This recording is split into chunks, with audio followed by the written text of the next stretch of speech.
Hello ma'am, good evening. Hi. Hi. Ask ko lang po kayo bilang estudyante. Ano pong masasabi nyo na si VP Sara Duterte ngayon nanghihingi na naman siya ng additional 170 million na budget.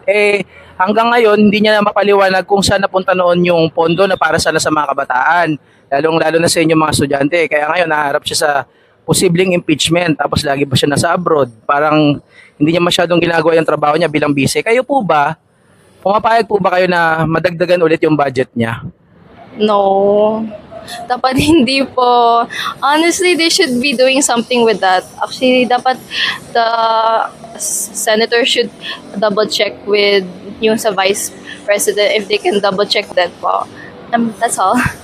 Importante po ba na matuloy na yun para malaman natin yung innocence or guilt? Oh, matuloy talaga po. For the Philippines din po. Thank you. Okay ma'am, thank you.